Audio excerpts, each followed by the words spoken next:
The Paris Air Show, which opened on Monday, is the largest event of its type in the world this year. The biggest concerns for international plane makers and buyers are aircraft safety, trade wars, and growing security tensions in the Gulf. No wonder total aircraft orders are expected to be their lowest since 2016. The U.S. plane maker Boeing ends its order drought today for the troubled 737 MAX after announcing zero booking on day one of the show. The company is in crisis over its 737 MAX after the whole fleet was grounded in the wake of fatal crashes in Indonesia and Ethiopia. Meanwhile, China's homegrown aircraft maker took the spotlight at the show, with the Commercial Aircraft Corporation of China presenting several models from the C919 to CBJ. The Chinese plane maker has so far bagged 285 orders from 11 customers for its MA700 passenger aircraft. As the momentum builds for China's growing aviation industry, the question is if it could one day challenge the heavyweights of global aviation.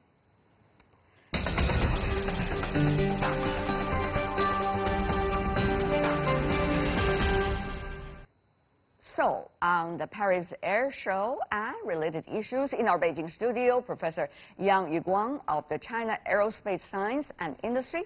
In Paris, we are joined by Anne-Elizabeth Wei, who is a columnist for the London Daily Telegraph and the French TV channel ARTE. Meanwhile, in Washington, D.C., we invited Mark Weiss, the American Airlines retired president of the Weiss Consulting Group.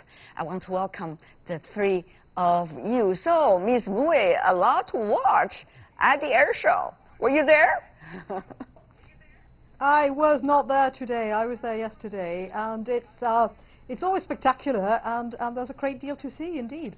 Yes, indeed. I really envy you as a result of having a peek into the air show. Well, but there is a lot of competition going on, Mr. Weiss. I want to have your views. 737 this time certainly and its order drought. There are people still ordering it. Why? Many would wonder.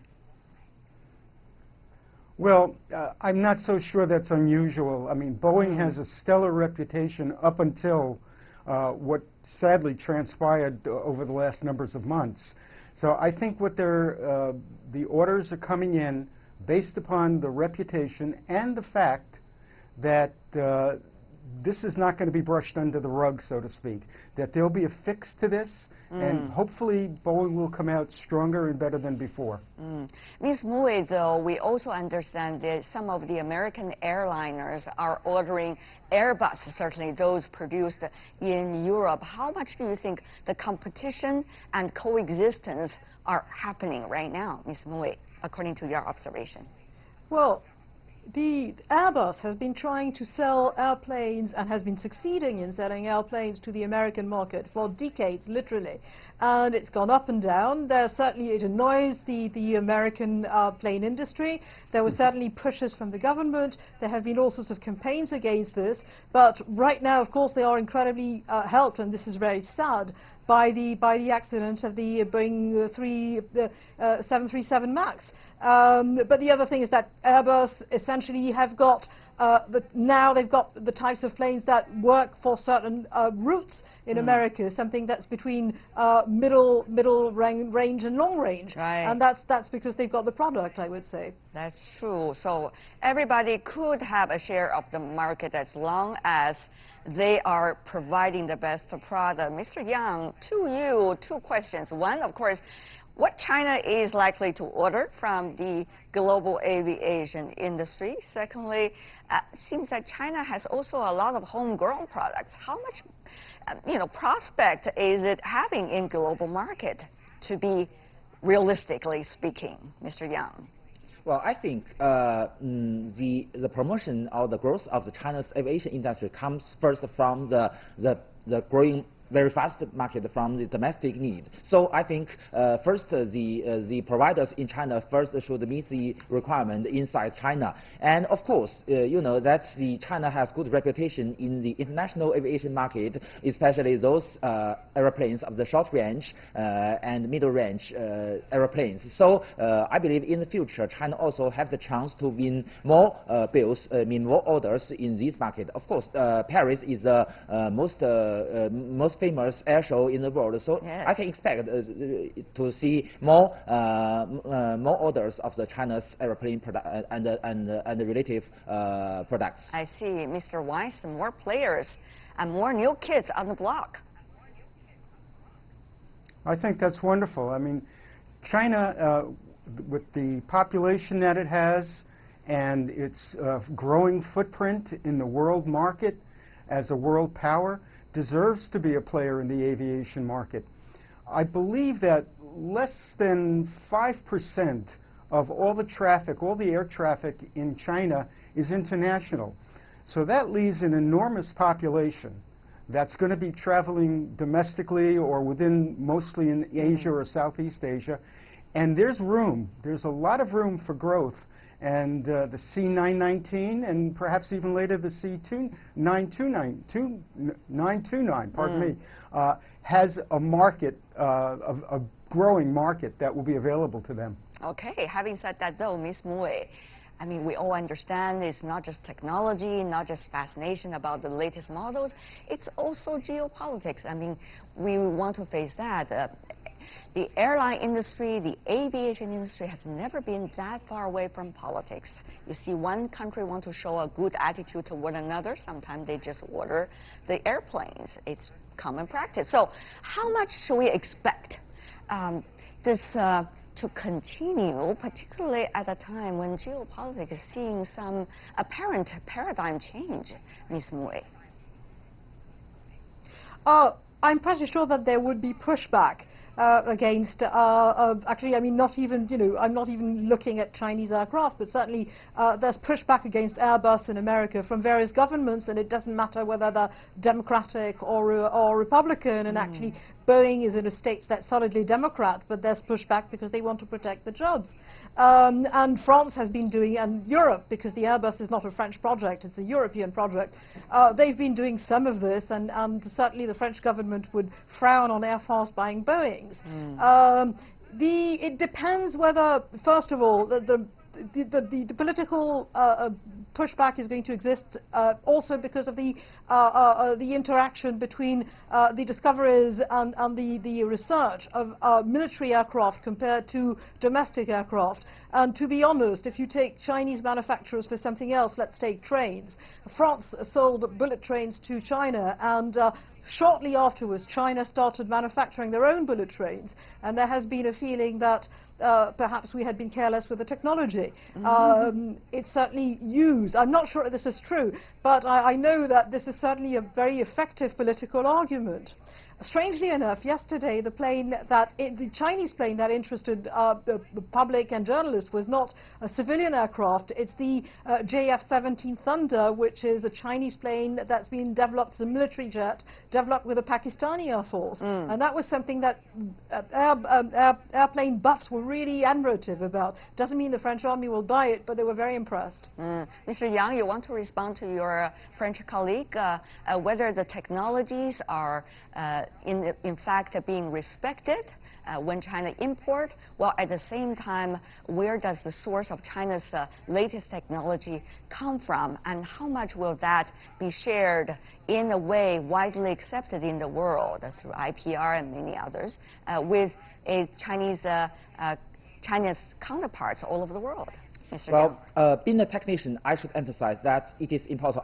I think it is impossible for you to steal the technology, the key technologies from other countries. You know that either the aviation industry and or the airplane manufacturing is a very complex engineering. It needs so many technologies, and all these are connected with each other. If you, the technicians, don't have a better understanding of all these technologies, especially for the system designer. I am a system designer, although for spacecraft, but it's similar. So for the aircraft making, if China wants to have a very competitive product, either for the civil aviation or for the military zone, it can only develop that by itself. So, but for certain technologies, I think it is an international trend for countries to cooperate with each other. There are good examples. You see that you've already discussed about the civil aviation market in Europe or in the United States. But it is interesting that both Boeing and the Airbus use the aeroplane engines produced by technologies come from Europe and the United States. So it is hard to say the engine is European-made or the US-made. Interesting. It's a global supply chain issue, isn't it, Ms. Weiss? Mr. Weiss. However, Mr. Weiss, geopolitics these days are challenging the existing global supply chain. We all understand so many stories are developing right now. Is aviation industry also facing the same challenge, if not more?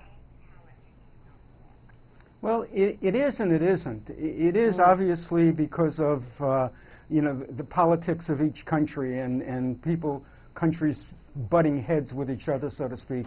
But there's also, at least here in the United States, the idea that a company like Boeing, which has factories in over 40 states in the United States, and that translates to jobs. And here in the United States, when it comes to jobs, that speaks power to words in Washington, D.C. So I think you know, there's a criticality that has to be recognized when you take a look at a situation like this and how far the government would go to blocking any shipments of aircraft going overseas. What technology? I see. Before we go, we only have 4 minutes left.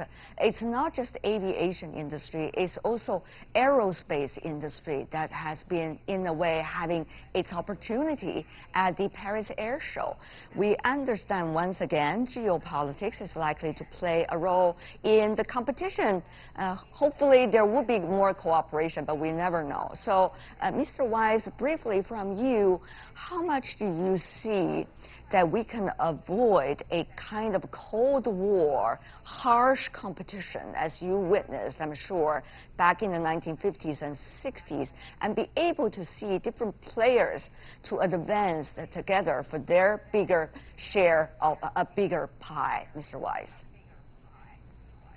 Well, in the aerospace, other than in the aviation sector of aerospace, I'm not really, you know, one that comments on that. But in the aerospace sector, I think what you're going to find is that there'll be more and more cooperation. If you take a look at last year, the CAAC, when they certify an aircraft, it's now certified by the FAA. So the level of cooperation has jumped dramatically over the last couple of years. And with the grounding of the MAX aircraft in the United States, the FAA has brought in other regulatory agencies, including the CAAC, to show them what they've done and to get their buy-in. So there's more and more cooperation. It's a global market.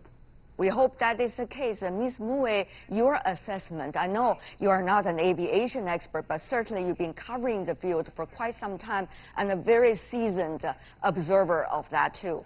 Ms. Mue.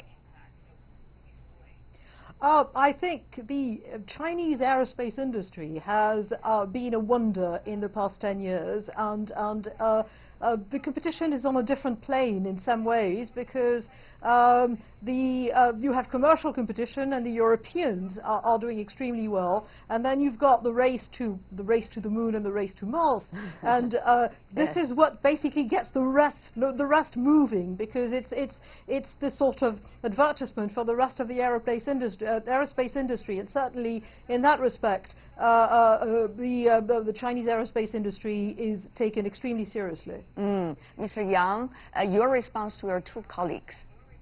Well, I think the faster growth of China's space industry becomes more important for China's national economy, not because China wants to compete with other countries. I emphasized many times that it's meaningless for China to compete with other countries in this field. And also, we can see more cooperation, especially say in the manned space activities and the deep space explorations, because it can benefit the whole world.